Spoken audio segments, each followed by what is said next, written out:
يا أيها الذين آمنوا استعينوا بالصبر والصلاة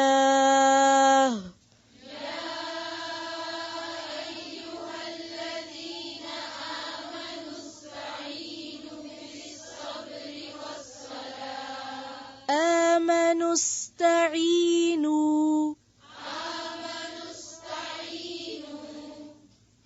نون کے ساتھ کیا ہے؟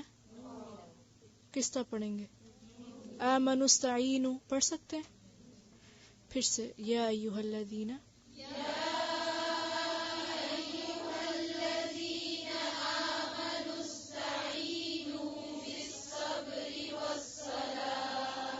ان اللہ مع الصابرین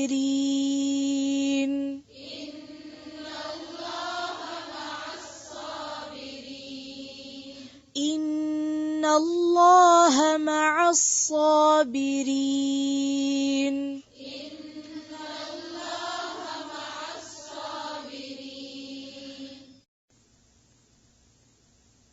یا ایھا الذین آمنوا، اے لوگو جو ایمان لائے ہو، یعنی یا ایھا اسی طرح ہے جیسے پیچھے آپ یا ایھا الناس میں پڑھ چکے ہیں.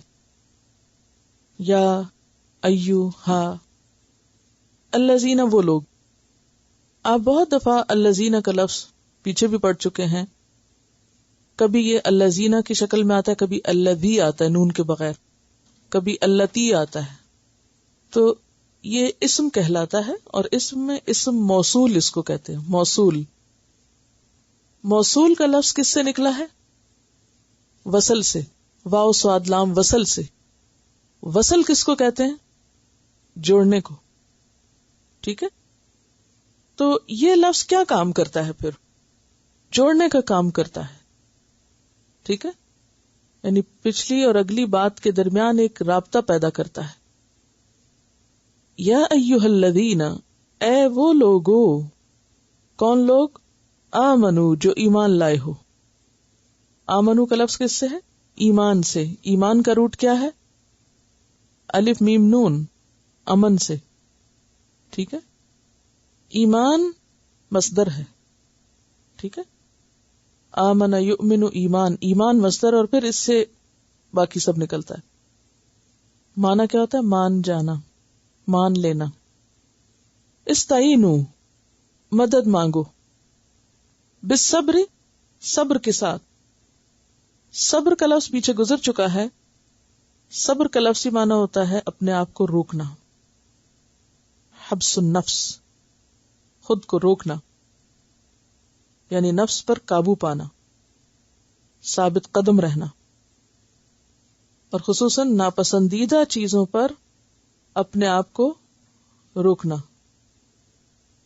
یعنی نیگیٹو ریئیکشن سے روکنا.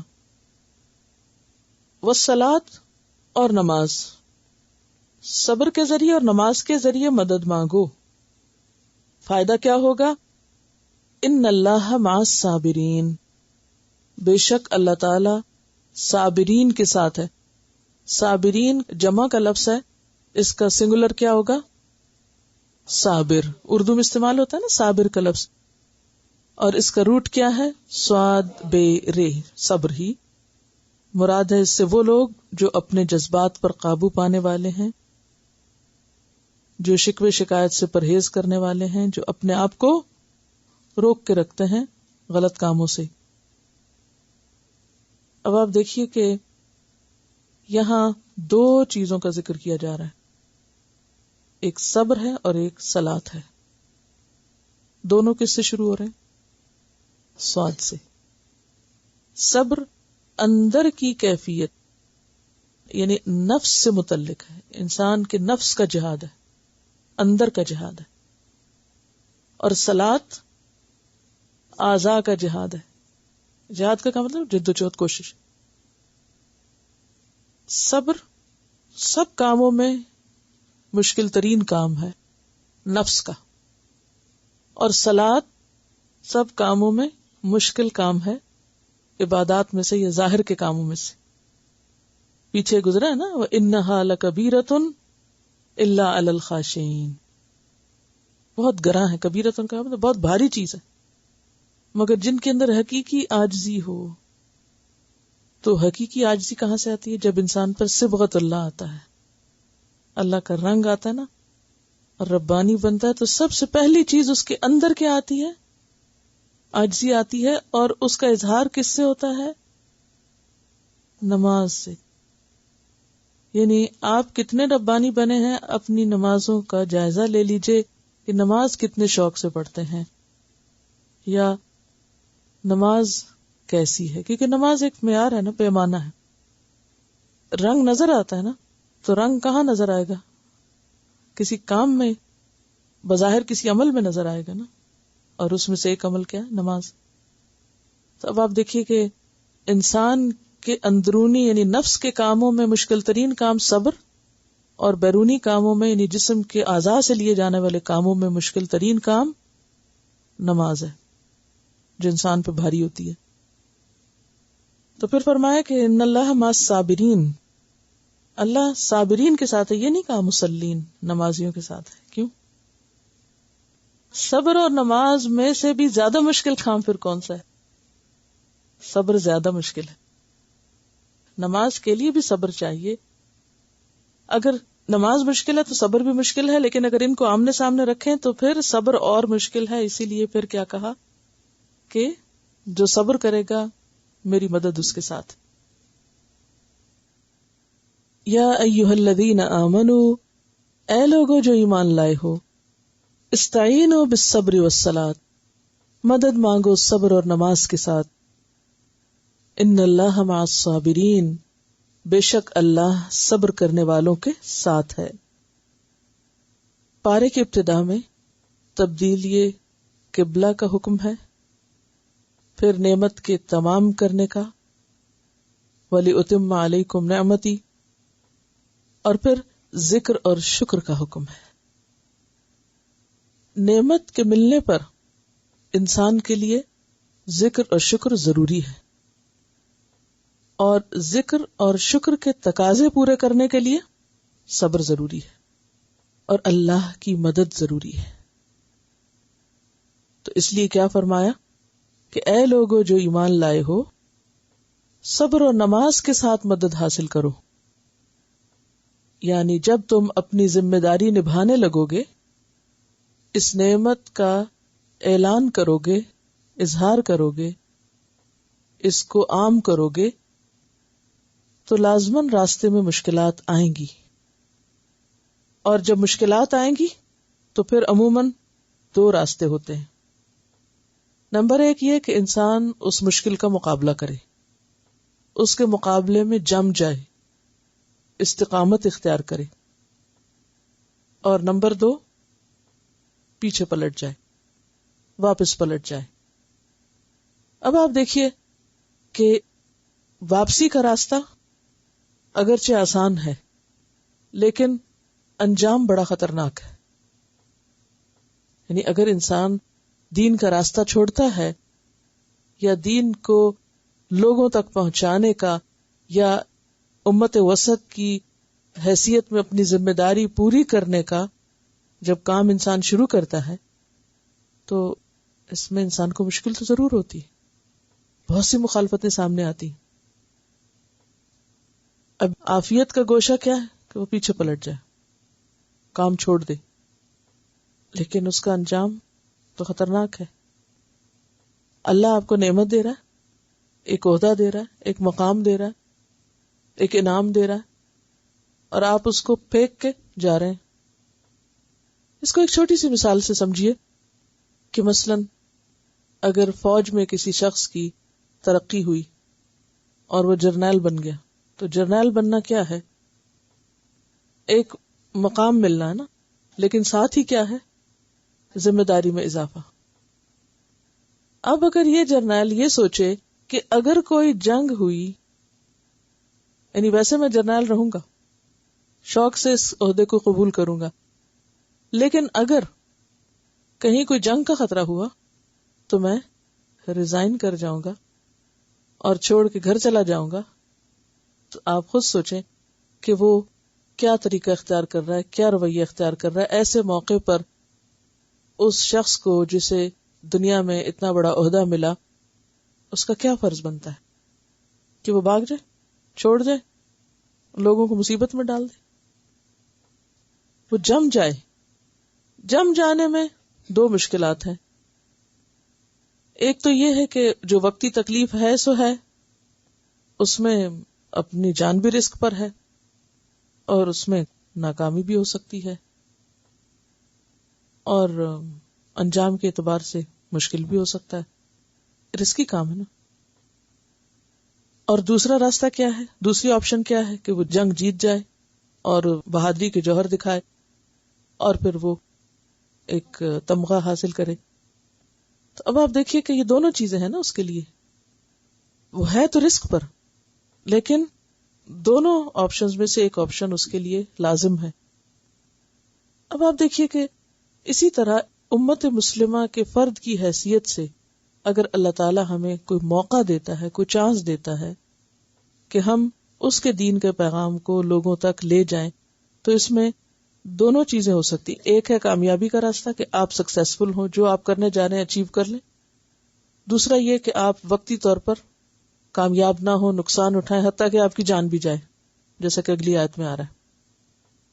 اب یہ راستہ جو ہے کہ آپ کامیاب ہوں وقتی طور پر، اگر یہ نہ حاصل ہو اور اس کی بجائے دنیا میں بظاہر ناکامی ہو جائے، دوسرا راستہ آپ کو دیکھنا پڑے کہ دنیا میں آپ کو کچھ نہیں ملا اور آپ نے اپنی جان بھی کھو دی، تو بظاہر وہ ناکامی لگتا ہے، لیکن حقیقت میں وہ بھی ایک کامیابی کا راستہ ہے.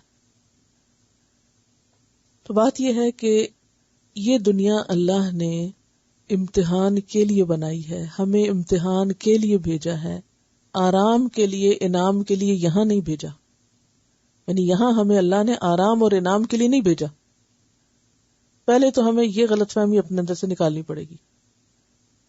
ہماری بہت بڑی مشکل کیا ہے کہ ہم اپنے بارے میں اور اس دنیا کے بارے میں درست نظریہ ہی نہیں رکھتے کہ ہم یہاں آئے کیوں ہیں. ہم سب نے کیا سوچ رکھا ہے کہ ہم یہاں کیوں آئے ہوئے ہیں دنیا میں. اگر سیر نہ بھی سمجھے تو بھی ذمہ داری کا احساس بہت کم ہے. وہ رہنے کے لیے آئے ہیں جتنا رہنا ہے، اب آ گئے ہیں تو رہ لیتے ہیں، رہ رہے ہیں، اور لوگ جو کر رہے ہیں ہم بھی وہی کر لیں. اب بس اپنی ذات کے لیے رہ رہے ہیں، جی رہے ہیں. اور کس چیز کی ہم سٹرگل کرتے ہیں، کس کے لیے سٹرائیو کرتے رہتے ہیں؟ دنیاوی سکسس کے لیے، دنیاوی کامیابی کے لیے، کہ ہمیں کچھ ملتا رہے، انعام ملتا رہے، یہاں ہمارا سٹیٹس بڑھتا رہے یا مال بڑھتا رہے یا کچھ بھی بڑھتا رہے. رہ رہے ہیں اس لیے کہ آگے اس دنیا میں اس لیے رہنا ہے، رہ رہے ہیں. رہنے کا مقصد کیا ہے؟ کامیابیاں. کون سی؟ دنیا کی.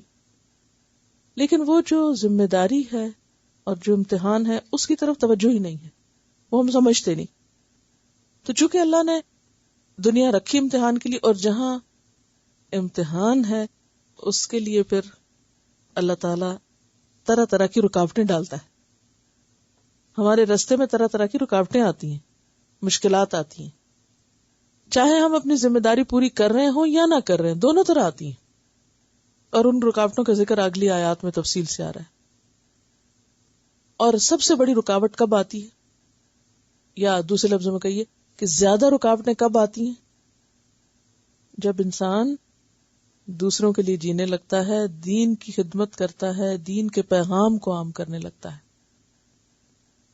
یعنی یہ نہیں ہوتا کہ آپ اپنی ذات کے لیے جی رہے ہیں تو رکاوٹیں نہیں، جب بھی ہیں، لیکن رکاوٹوں میں کئی گنا اضافہ ہو جاتا ہے، مشکلات میں کئی گنا اضافہ ہو جاتا ہے جب آپ دین کے راستے پہ چلتے ہیں. مثلاً آپ دیکھیے، کل بھی بات ہوئی تھی کہ بعض اوقات ہم ایک مجلس میں ہوتے ہیں تو اتنے لوگ ہم پہ الغار کر دیتے ہیں.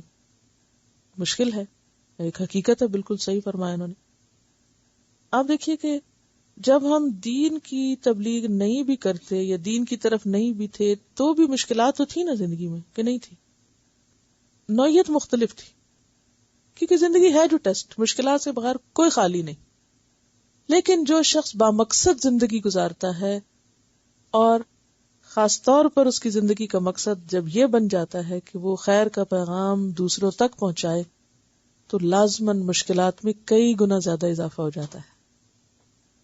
اب جو ہی مشکل آئی تو ایک طریقہ کیا ہے کہ آپ فوراً اس کو چھوڑ دیں، اور جو بھی قریبی عزیز دوست رشتہ دار ہمارے پیارے ہیں وہ سب ہمیں کیا مشورہ دیتے ہیں؟ یہ کام چھوڑ دو، کیوں مشقت میں پڑتے ہو؟ اسے چھوڑو. خام خواہ اپنے آپ کو مصیبت میں ڈالا ہوا ہے، طبیعت بھی خراب رہتی ہے تمہاری، اور اب اس بڑھاپے میں اور اس عمر میں، کسی کو کہتے ہیں اس جوانی میں اور کسی کو کہتے ہیں اس بڑھاپے میں. اب یہ ہے کہ انسان کے لیے اندرونی اور بیرونی دونوں طرح کی مشکلات ہوتی ہیں. اندرونی ہمارا نفس بھی تو رکاوٹ ڈالتا نا. سب سے پہلے ہم خود بھی نہیں جاتے ہوتے، پھر ہمارے بچے، شوہر، پھر ہمارے عزیز دوست رشتہ دار، پھر شیطان کے وسوسے، پھر social pressures, peer pressure, social pressure. یہ ساری چیزیں کیا ہیں؟ رکاوٹیں ہیں نا. اور خصوصاً جب آپ لوگوں کی اصلاح کا کام شروع کریں، کسی کو آپ روکیں کہ یہ کام نہ کرو، پھر آپ دیکھیں کہ فوراً کیا ہوگا. نصیحت اور تنقید انسانی نفس پر بہت بھاری ہے. نصیحت اور تنقید انسانی نفس پہ بہت بھاری، خواہ وہ آپ اپنے بچے کو کریں، خواہ وہ اپنے دوست کو کریں، خواہ وہ آپ کسی رشتہ دار کو کریں، کسی اجنبی کو کریں، یا اپنے شاگرد کو کریں. کسی کو بھی کریں گے تو وہ اس پر بہت بھاری ہوتی ہے کہ یہ کیا سویرے سویرے روز ڈانٹ شروع ہو جاتی ہے. وہ نصیحت کو ڈانٹ کا لفظ دے دیا جاتا ہے، پھر بہت ڈانٹتی ہیں، حالانکہ وہ نصیحت ہوتی ہے. تو وہ کس لیے نصیحت کا لفظ ڈانٹ بن گیا؟ نفس کو اچھا نہیں لگتا نا. ہم چاہتے ہیں کہ جیسے ہم چاہیں جیئیں، ہمیں کوئی کچھ نہ کہے، جو خرابیاں ہم میں رہیں ہمیں کوئی نقصان نہیں ان سے. تو اس میں پھر انسان کو بہت سی مخالفتوں کا سامنا کرنا پڑتا ہے. وہ محبت بھری نظریں اجنبی ہونے لگتی ہیں، وہ جو آپ کے پیارے ہیں وہ آپ سے دور ہونے لگتے ہیں، کھینچنے لگتے ہیں، پیچھے پیچھے باتیں بنانے لگتے ہیں، بعض کو سامنے بھی نہیں چوکتے. اور حتیٰ کہ یہ نوبت بھی آ جاتی ہے کہ پھر وہ میدان جنگ میں آمنے سامنے آ جاتے ہیں، جیسے جنگ بدر میں ہوا، اور اپنے ہی ایک دوسرے کی جان لینے لگتے ہیں. یعنی اس چیز کی جو ایکسٹریم کا لیول ہے وہ ہم اس کشمکش میں دیکھتے ہیں جو نبی صلی اللہ علیہ وسلم اور اہل مکہ کے درمیان تھی. لا الہ الا اللہ کا پیغام دینے پر، لوگوں کو اللہ کی طرف بلانے پر کتنی شدید مشکلات آئیں. تو اس لیے یہاں پر یہ آیت آئی کہ اے اہل ایمان، نعمت تو تمہیں مل گئی، شکر تو تمہیں کرنا ہے، لیکن جب عملی شکر کرو گے، ذمہ داری نبھانے لگو گے تو مشکلات آئیں گی. مشکلات میں میدان چھوڑ کے بھاگنا نہیں ہے. کیا کرنا ہے؟ اللہ سے مدد مانگنی ہے، صبر اور نماز کے ساتھ. یہاں پھر صبر کیا ہوگا؟ یہاں صبر استقامت کے معنی میں ہوگا کہ انسان جمع رہے، کہ یا اللہ تو مجھے جمع کے رکھ، اور کسی قسم کا شکوہ نہ کرے، اور کوئی ایسی باتیں زبان سے نہ نکالے، اپنے جذبات پہ قابو رکھے. جب لوگ آپ کو برا بھلا کہنے لگے تو پلٹ کے آپ انہیں برا بھلا نہ کہنے لگے. جب لوگ آپ کو نقصان دیں تو پلٹ کے آپ کو نقصان نہیں انہیں دینا. آپ کو ان کے برے رویے کے مقابلے میں ایک عمدہ نمونہ پیش کرنا ہے، تبھی آپ میسج کنوے کر سکتے ہیں نا. ورنہ اگر آپ کسی کو کوئی بات بتانے لگے، وہ پلٹ کے آپ پہ کوئی جواب دیتا اور آپ اس سے بڑا جواب اس کو، تو لڑائی وہاں شروع ہو جائے، تو پھر تو سارا موقع گیا. اب آپ کے پاس جواب ہوتے ہیں، آپ کے پاس دلیل ہوتی ہے، لیکن آپ اس کو خاموش ہو جاتے ہیں. باوجود اس کے کہ آپ کو جواب آتا ہوتا ہے، آپ کیوں چپ ہوتے ہیں؟ یہ چپ کرنا کیا ہوتا ہے اس وقت؟ یہی صبر ہوتا ہے کہ میں جانتی ہوں کہ میں تمہیں کیسا منہ توڑ جواب دوں، لیکن اس وقت وَلِرَبِّكَ فَاصْبِرْ، اپنے رب کی خاطر صبر کروں گی، زبان سے کوئی ایسے لفظ نہیں نکالنے. تو یہ صبر ہے یہاں پر. اور والصلاۃ، نماز. نبی صلی اللہ علیہ وسلم کا طریقہ کیا تھا؟ جب کوئی مشکل پیش آتی، نماز کی طرف دوڑتے، لپکتے، جیسے جا کے کوئی اللہ سے لپٹ جاتا نا کہ یا اللہ بس سارے ہی الگ ہو گئے، سارے اجنبی ہو گئے، اب تو نہ میرا ساتھ چھوڑ، تیری مدد چاہیے. انسان گھٹتا ہے، سسکتا ہے، روتا ہے، پریشان ہوتا ہے، لیکن اپنے رب کو نہیں چھوڑتا. اللہ تعالیٰ تسلی کیا دیتے ہیں؟ ان اللہ مع الصابرین، اللہ صبر کرنے والوں کے ساتھ ہے، وہ ان کی مدد ضرور کرے گا. ساتھ کا کیا مطلب ہے؟ یعنی وہ ضرور مدد کرے گا. اگر ابھی تم مشکل میں ہو تو یہ مشکل ایک وقت آسان بھی ہوگی. اب اس سے ہمیں پتہ کیا چلتا ہے کہ کامیابی کے لیے، اس راستے کی کامیابی کے لیے 2 ہتھیار لازم ہیں. ایک طرف صبر اور ایک طرف نماز، یعنی استقامت اور نیگیٹو ری ایکشن سے خود کو بچانا، اپنے جذبات پہ قابو رکھنا. حتیٰ کہ اگر ایسا موقع آ جائے اس کشمکش میں کہ انسان کو جان بھی دینی پڑے تو اس سے بھی نہ چوکے. یعنی اور تو کیا، جان بچانے کے لیے بھی تم یہ راستہ نہیں چھوڑو. جان بھی دینی پڑے تو دو. اگر جان بھی دے دی تم نے تو بھی سمجھو کہ حق ادا نہ ہوا. کیوں؟ جان دی ہوئی اسی کی تھی. حق تو یہ کہ حق ادا نہ ہوا.